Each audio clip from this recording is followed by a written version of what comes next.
All right, everybody, we will go ahead and get started. So today we are focusing all about email marketing, which is something that I'm really excited to present about because it's something that I've been doing for almost 15 years now. But to really understand why email marketing is so important, you kind of need to understand the marketing funnel. If you've heard of the marketing funnel before, basically it means that you take a whole lot of people that find out about your business and what you offer, and then some of them move down into considering, meaning that they are considering purchasing from you. And then at the end, at the bottom of the funnel, you have the buyers, and those are the people that actually make a purchase from you. Or if you are a processor, this might be all of the producers that are aware that you exist, the producers that are considering bringing you their livestock the next time that they need a locker appointment, and then those clients or there's producers that are finally booking that appointment and bringing you their animals. One of the things that I see kind of DIY or junior marketers do, and it's something that I was totally guilty of when we first started Shop Local and in some other positions too, is that you want to move people from being aware of your business to being a buyer really quickly. And that is ideal. If you can, the first time that they find out that you exist, they move through this process and they become a customer and they give you their hard-earned cash right away. That is fantastic. And when we have a brick and mortar shop, that somebody walks into the shop and they see the selection and they meet the friendly face behind the counter, that can happen really quickly. There's a little bit of that added pressure of being face to face with somebody. Do you ever go into those little small town shops and you feel like you should buy something, or like at a farmer's market booth and you don't want to just awkwardly walk away? That helps. That face to face interaction helps move people through the marketing funnel to become a buyer. But when we are doing our digital marketing online, it's a little bit different. It can take several times for them to notice that you exist, and then they might really need to think through purchasing from you, and then finally they become a buyer. And it could be that like they just went to the grocery store and they stocked up, and so they want to buy from you next time, but they don't need to right now. Or it could be that they want to check out some reviews before they make that purchase. But either way, you have a good chunk of your audience right here that is in this consideration phase before they become a buyer. Now, your buyers, you can't forget about them in your marketing either, because you want them to come back and buy again. Hopefully, they've worked with you, they bought from you, they are pleased with you, and so you want to convince them to come back.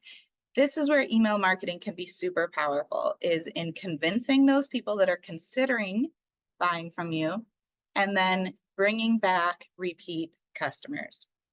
So when we talk about email marketing, it goes hand in hand with social media, but social media is really great for raising awareness, but not necessarily moving people through this funnel. And this is why. Okay, these are 2024 numbers from socialinsider.io that Sydney and I looked up recently.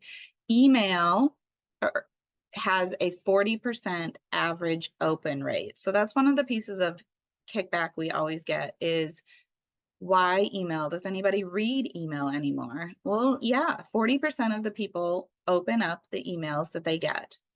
Now, compare that to your social media reach. Facebook will only show your posts to, on average, about 4% of your followers, and Instagram shows them a little bit higher, about 8%. And I know with small brands, those numbers can be a little bit higher, and hopefully you are seeing higher numbers with your farms or butcher shops when you are marketing on social media, but you're also going to see higher email open rates by being a small brand as well. So when we really start to dig into what this looks like, we're going to do some reverse math. We kind of referenced this earlier, and I will introduce myself, I promise. But I used to be a teacher, and it's been a few years since I did the 6th grade fractions and ratios and things like that. But if you look at the reverse math here, if you want to reach 50 customers, you can take your goal of 50, divide it by the average reach times 100, and that's how many followers you need to reach 50 customers with your post or your information. So on Facebook, To reach 50 people, you need over 1,100 followers. On Instagram, you need over 650 followers, but on email, you only need 125 subscribers. So no, email is not dead, and you do not have to have a huge list to make a big impact with your email. Same thing, we start to look at what if you want to reach 500 customers? That means you need over 11,000 Facebook followers or 6,500 Instagram followers, but your email list just over 1,000, and you can reach 500 customers or even more if your open rate is even higher. So now that I've given you a little bit of background about why email is so important, let me pause and like I said, I will introduce myself. So my name is Katie Olthoff. I am a former teacher, although it has been a few years. While I was teaching and then after I quit to stay home with my boys, I actually was a mommy blogger, and that's when I started using email marketing. So that was about 13 years ago, I think now. No, gosh, wait. My oldest is about to be 16 this summer, and I started my blog when he was a year old. So we'll make that 15 years ago now. I started using email marketing at that time. I also launched a small business where I sold actually like home decor, farm junk type stuff at a local farm nearby me. And then I worked for a couple different ag organizations on their staff in communications, also using email at that time. And then in 2020, I helped start Chop Local, which if you are new here, many of you are not, and you know what Chop Local is, but Chop Local is an online farmers market for meat that connects consumers with farmers across the country. We have about 70 farms, ranches, and butcher shops on Chop Local right now selling their meat. But then we also received a USDA grant in 2022 to do something that I love, which is this education piece to help all of you, again, that same audience, farmers, ranchers, and butcher shops, to help you sell more meat online or to help you grow your business through digital marketing, including email marketing. So that's where all of this information is coming from, is my, I guess, 15 years of experience with email marketing and my background as a teacher that makes this type of experience perfect for me. I really, really enjoy getting to do this. So what I'm going to share with you today, now that we've kind of laid the groundwork, is my top 10 tips to make the most of your email marketing. We recently finished up a 6-week course for our Chop Local vendors. So the farms and butcher shops selling on Chop Local were invited to spend 6 weeks, 1 hour a week with me talking about email marketing. And it was fantastic. We had a really great time and we learned a bunch, both of us. I learned what the needs are. They learned a lot about email marketing. These are kind of 10 of the things that came away as some of their biggest learnings, or some of the things that I saw that they really needed to focus on. And so that's what I want to share with you all today. We're going to go through each one of them, so I'm not going to read this slide right now. The number one thing, and we're kind of doing this sequentially, okay? So starting from getting people on your email list to what to send them. People ask, how do I get people to sign up for my email list? Number one thing to do is to give them something free. And we call that freebie a lead magnet. A lead is a potential customer. The magnet literally attracts the lead to you. So a lead magnet attracts subscribers to you. And you can see a couple of examples that we've used at Chop Local.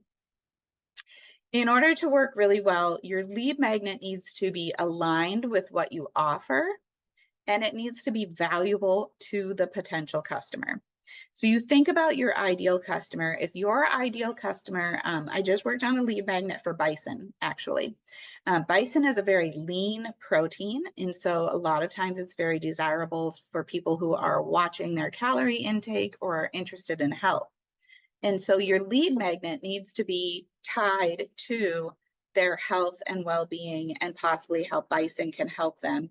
We also, in our lead magnet for bison, we included some bison recipes, because bison is not a common meat that we all have in our grocery stores or in our kitchens all the time. And so including some recipes, some tips for cooking, and then as well as the nutritional and health information related to it. really helps us find the ideal customer that is really going to appreciate bison and hopefully come back for more. You can see here we also have done the 6 easy lamb recipes. We have a guide to beef marketing terms for people who are confused and they want to choose the beef that's right for them. A Chop Local first timers guide that helps them shop on our Chop Local website and know how to find exactly the right farm for them. And these are just a few examples. We have a lot of different lead magnets and we actually use them throughout the funnel a little bit differently. So for people who are just aware of your farm or butcher shop, or you want them to become aware, a giveaway or a guide that solves a problem is a really great way, a really great lead magnet. So if you're doing a giveaway, you just say, sign up for our email newsletter and we will pick a winner that gets a gift card, or a winner that gets a smoker, or a winner, whatever it is that you want to give away. And people will sign up in droves. It could also be a guide that solves a problem that they don't even know that they have, or that directly relates to your products. If they are aware of you, and these would be people that are following you on social media already, or are maybe, local to your small town or at your farmer's market. Again, lead magnets, good ideas are guides that solve problems or answer questions about your specific products, coupons, and again, that giveaway. So one thing to note is that people who have never heard of you before and are visiting your website for the first time, a coupon is not super valuable to them because they haven't decided yet if it's valuable. They don't even know if they want to purchase from you. But once they've started considering it and thinking that you might be a good fit for them, then a coupon is very valuable. And a coupon is super valuable for past customers that you want to get on your email list so that you can remarket to them as well. Here's a couple examples of lead magnets that I really like. This one is from Seven Sons, which Seven Sons is a family that sells their meat direct to consumer. The problem here would be that the customer wants to ensure that the meat that they buy meets their requirements, aligns with their values. And so Seven Sons on their website has a little call out that says, visit our farm today. And it's not inviting people to actually tour the farm. It's a video tour. It doesn't even say, sign up for our email list and we'll send you a video of our farm. It actually says, visit our farm today. And then when you click on the link, there is an email sign up here in order for people to actually access the videos. And then from there, this is day 1. They actually send out, I think it's 5 days of videos to introduce you to each of the products that they sell and really start to nurture that relationship so that the people who are going from awareness to consideration are more likely to become buyers as they get more information. Another example here is if you are selling quarters or halves of beef, there are cuts in there that your customer might not be familiar with. So a recipe booklet that shows them how to use those lesser known cuts like short ribs or something like that. Or a guide to the cut sheet that just tells them, things like, if you like your steak rare, you might want a thicker cut steak and you might want to get 1.25 or inch or something like that. Versus if you like your steak more well done, some customers do, weirdos, but if you like your steak more well done, you could order thinner steaks and get more of them. So those are a few examples for lead magnets. Tip number 2, we spent a lot of time on tip number 1, but tip number 2 is to use those lead magnets to collect email addresses online and offline. So you can promote your lead magnets on social media, but remember, less than 10% of your followers are going to see it. So you need to post it frequently. Like you could put it into your calendar to post once a month, and I don't think that would be overkill. On your website, a pop-up works great. Some people will close them right away. And so you want to make sure that you have your settings. Usually when they close the pop-up, it will disappear for a few days, but you want to make sure that it does come back up the next time that they come back. Again, they're moving through that journey. And then at your checkout, if they do end up ordering, you want to make sure that they can sign up for the emails as they are checking out, because they've basically shown you that they are dedicated and committed to you at this point, and so you want to stay in touch with them. In person at farmers markets or at your retail shop, QR codes are great for directing people to an email sign up list. And a lot of email providers will make this QR code for you. Otherwise, you can make QR codes in Canva. I think it might be Canva Pro paid feature, but we love Canva Pro. It's worth your $120 a year, I think is what it is. So make sure if you are asking people for your email, it's not just at the checkout at the farmer's market or at the shop. If your shop is busy, if your farmer's market booth is busy, people want to move through quickly because they feel like they're being courteous to the other people behind them in line. And so they might not stop to give you their email at that time. So have it posted in other areas around the shop or at your booth too. And when all else fails, an old-fashioned clipboard where they can write their name and their email address works too. Although you might have trouble deciphering their handwriting from time to time, but you can gather some emails that way too. Tip number 3, after you've got them on your list, you want to send them a friendly welcome email. Ideally, you use automations so that this happens immediately after they've signed up. What you need to include in this email is your lead magnet.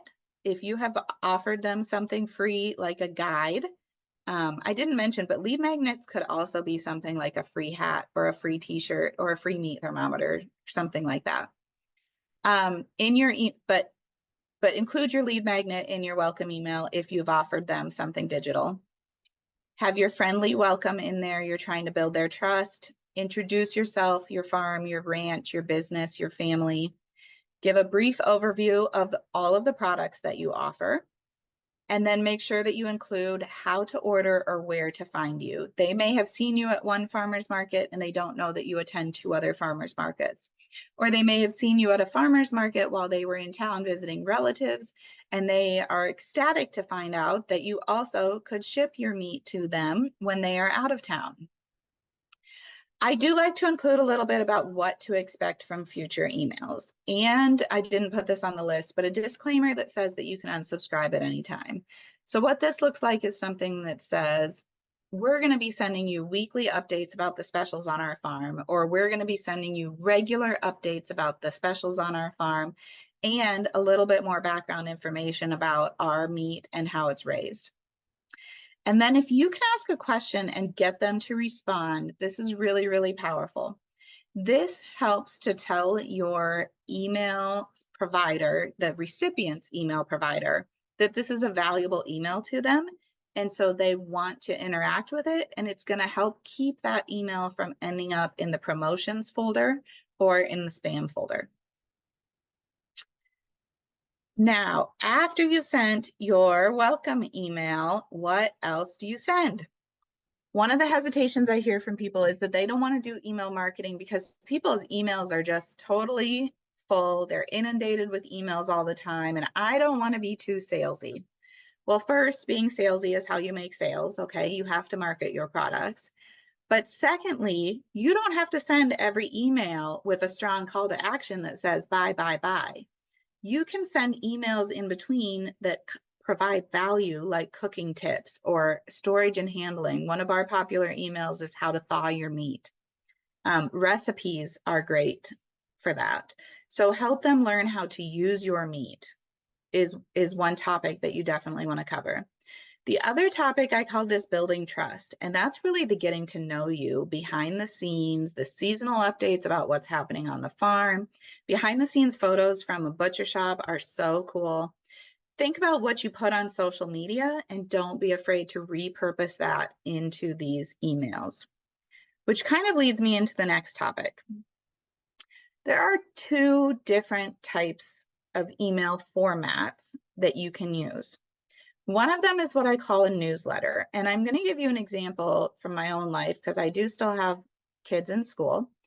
I get a school newsletter monthly that has a letter from the principal and a letter from the superintendent and a section from the school nurse on checking for head lice and vaccinations and whatever, and a section on upcoming sports camps and a section on the booster club activities that are coming up. That's a newsletter. It's very informational. It can also be very entertaining. It's like the magazine, or like a magazine that has a little bit of something for everyone. It does work well in some situations, and specifically, I'm going to say it works well for providing value and building trust. So a newsletter that has 3 recipes in it plus a farm update. It's generally a longer email. Like I said, it does have a place in some situations, but a newsletter is not likely going to drive a lot of sales for you, because the more choices that you give your email readers, the more diluted each of those actions or those choices become. So there's not a super clear call to action of exactly what you want them to do, which is purchase. And so these emails are more about building trust and providing value and getting them into the routine of opening your email every time, so that when you do switch formats and send them a flyer style email, they open it and they take action. Okay.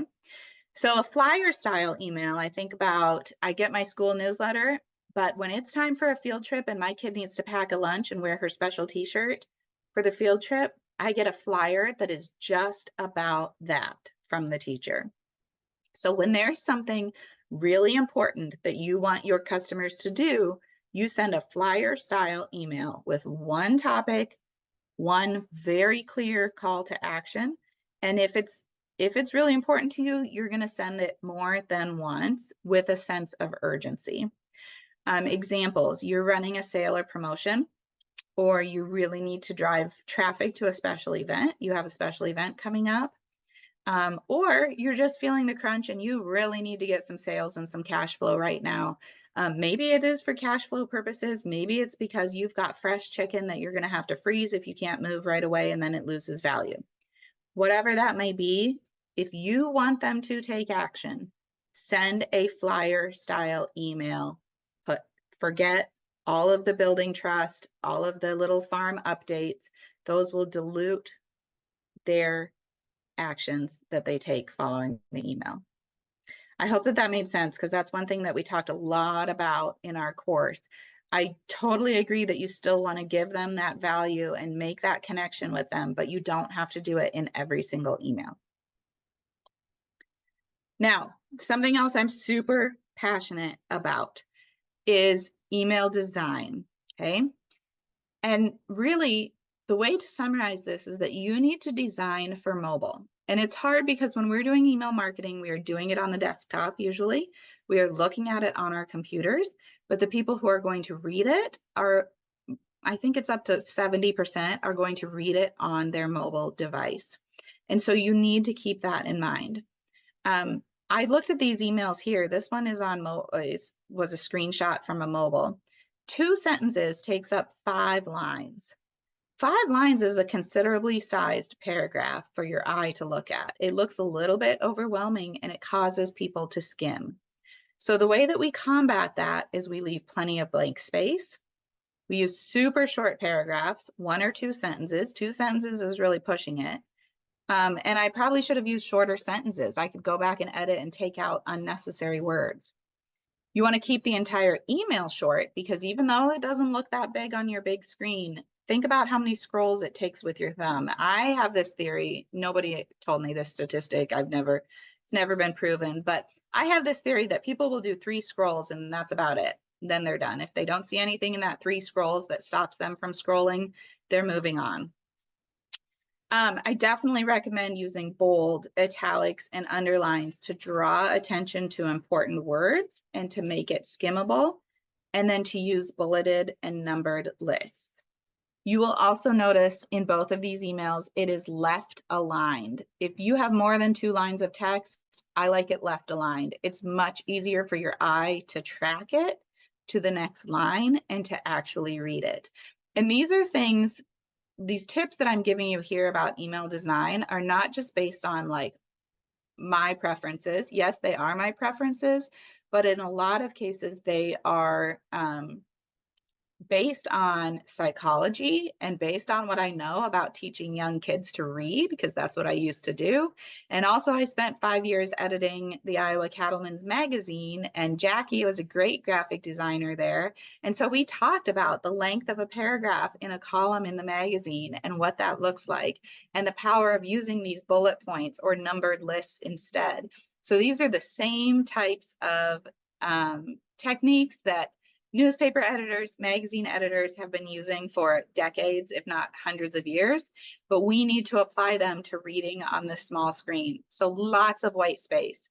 When people ask me for feedback on their emails, this is one of the #1 things that I come back and say is more white space, smaller paragraphs, get rid of these extra words. Let's really make sure that they know what is most important for their eye to see. Next one, #8. We talked about building trust. We talked about providing value. But one thing that you can include in your email campaigns is what we call social proof. And that is basically a digital version of word of mouth marketing. You want to show off the fact that people are there shopping from you, whether that's like your busy retail counter here, or it is a a picture of your farmer's market booth when it's really busy. And in this picture, Tina is showing off that she is going to be shipping out some meat. Look at all those boxes behind her. I'm pretty sure those were all empty and in storage, getting ready to be used later on. But it makes you think, gosh, a lot of people ordered meat from Tina, right? And then you can also include reviews. This seems like a good time to mention, since I have photos here, if you are including photos in your email, make sure that you follow your email provider's prompts to resize your images to make them smaller, because if they are too big, they will completely take over the inbox. And that's one of the things that can trigger your emails to end up in spam or promotions, is if there are really big images embedded in them. #9, jazz up the subject line. Okay. I can't tell you how many, I will tell you, organizations, nonprofit organizations in particular, seem to be really guilty of this, but they send the same subject line in every single email, and it says monthly update, and then it says the month. I also see, one of my farmers that I worked with, I gave her a hard time because she had a subject line that said farm update. And then I opened the email. She had been to Washington, D.C. that week to advocate on behalf of small farmers.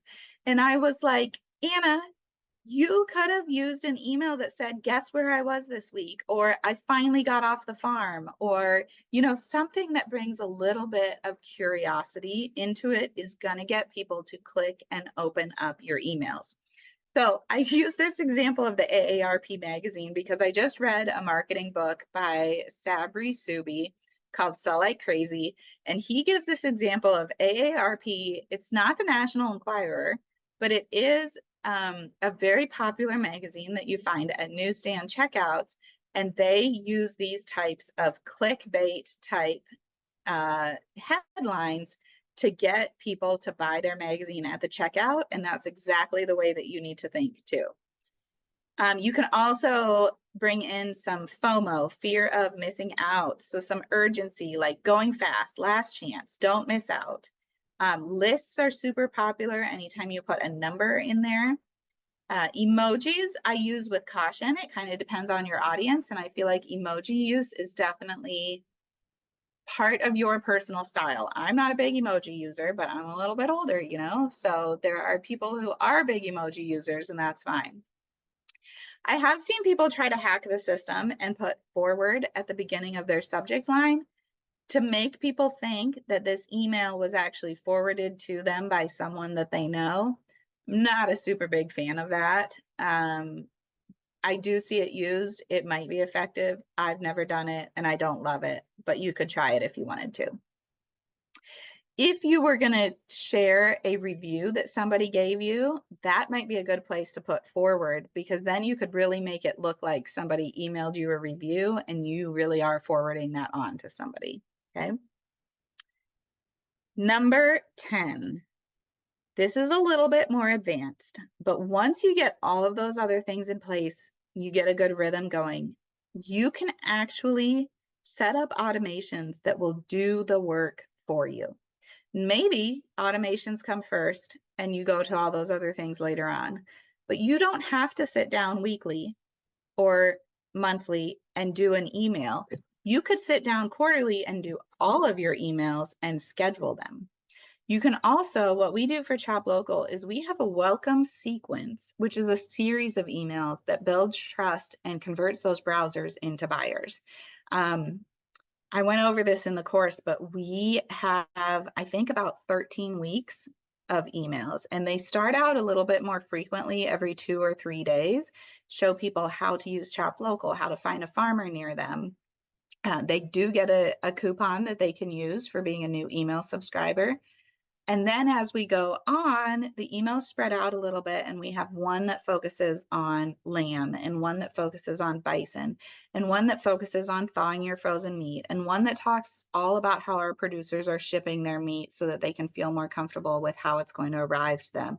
So we have this, all those ideas that we talked about earlier. We've built up those emails over time, and we just have them automatically scheduled to go to new people without me lifting a finger. It just happens. And so even when we get busy and we don't send out a weekly email or something like that, our new people, our new subscribers are still getting those emails all the time. And our email is doing the work for us without us having to do it.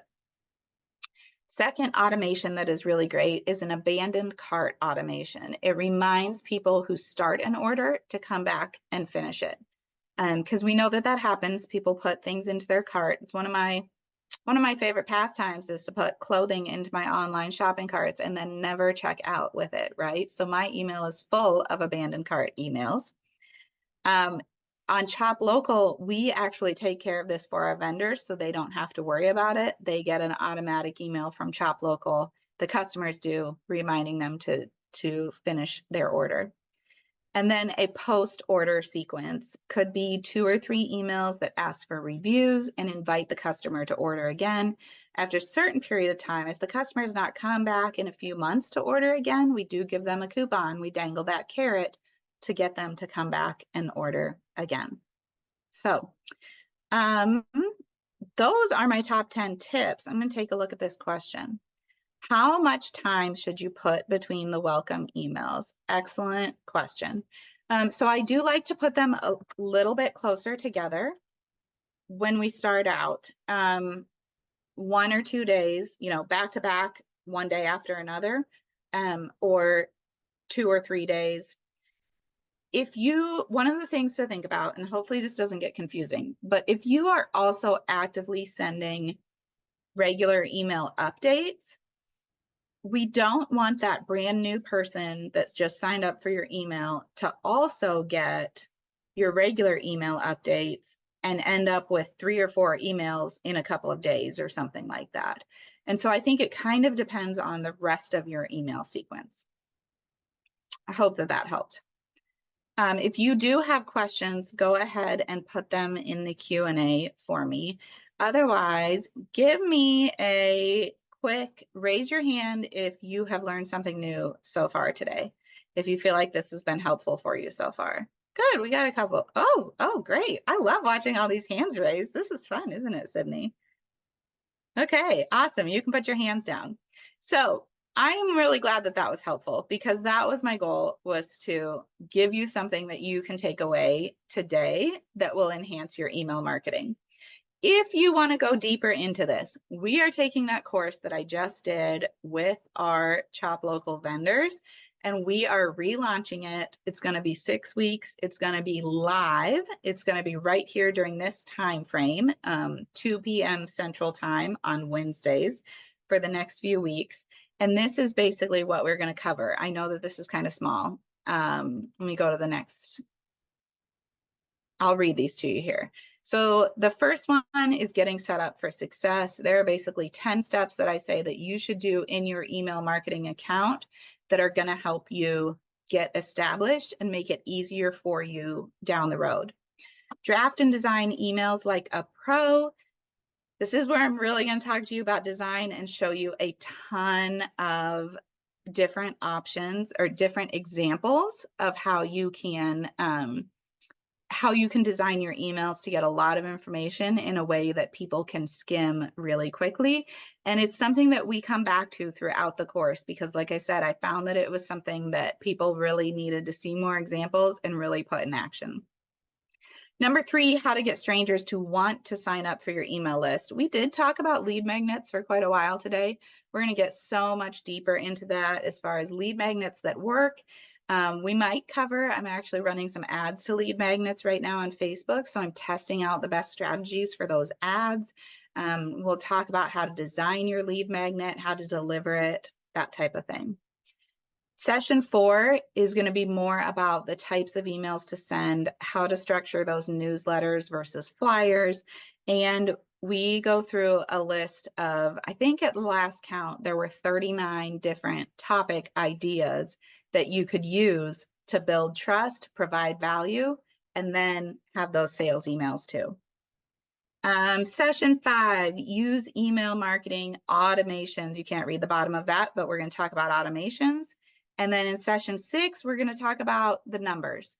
What should your open rate be? What should your click rate be? And if it's not there, how are we going to boost those? How are we going to make that better? You also get several free downloads.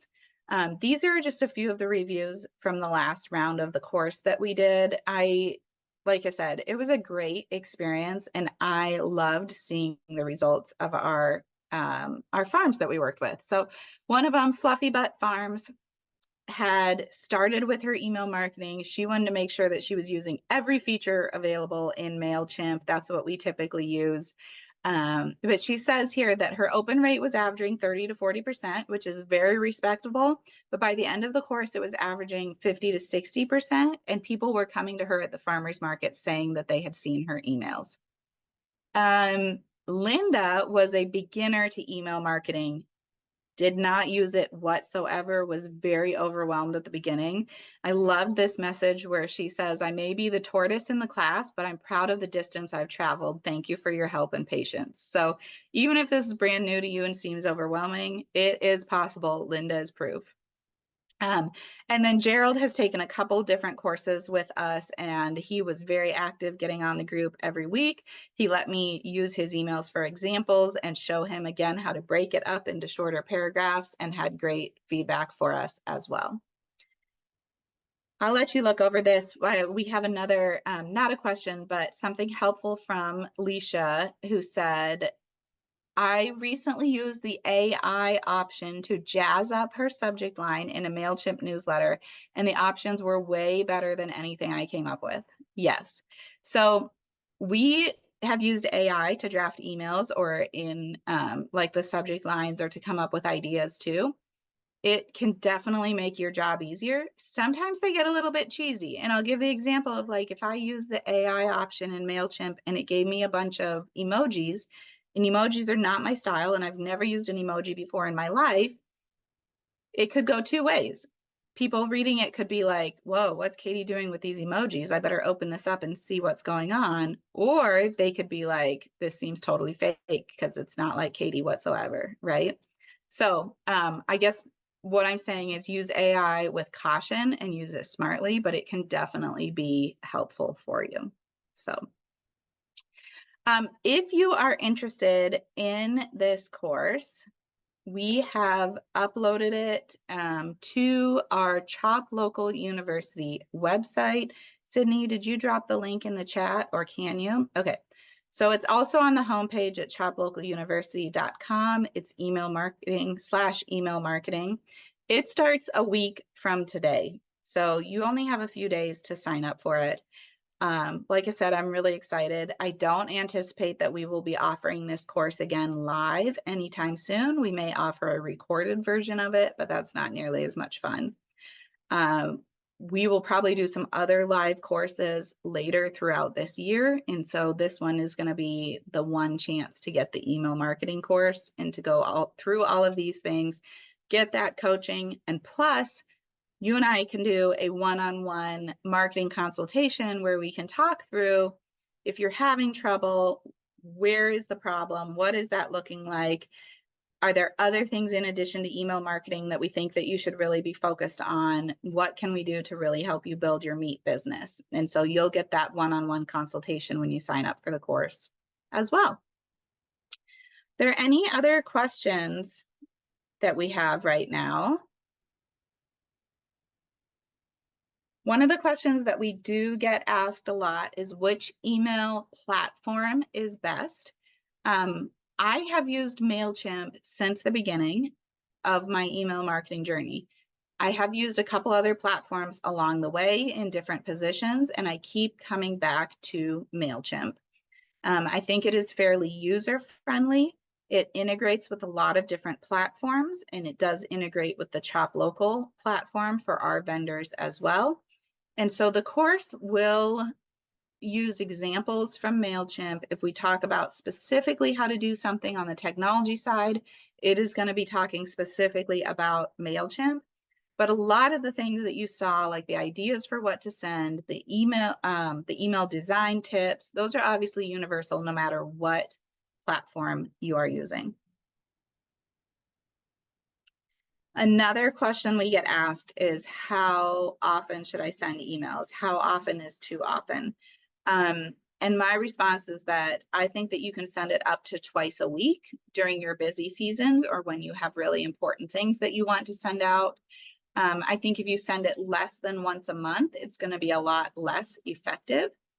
But I will say, if you have a special event coming up and you are wanting to use that flyer style email, but you haven't been in touch with your email list very often in the previous few weeks or months, plan ahead a couple of weeks and send a couple newsletter style emails to get them warmed up, get them refreshed, get them remembering why they have considered or have previously done business with you. And then when you send that flyer email, it's going to be that much more effective because you've taken that time. You still get the best of both worlds where you can move them through that marketing funnel, but then give them that really direct call to action as well. All right, I don't think we have any other questions. So thank you everybody for jumping on. We will put this on YouTube. We will send out an email to you so that you can all watch it. And then we'll be using email marketing to tell you more about this course if you haven't signed up for it yet.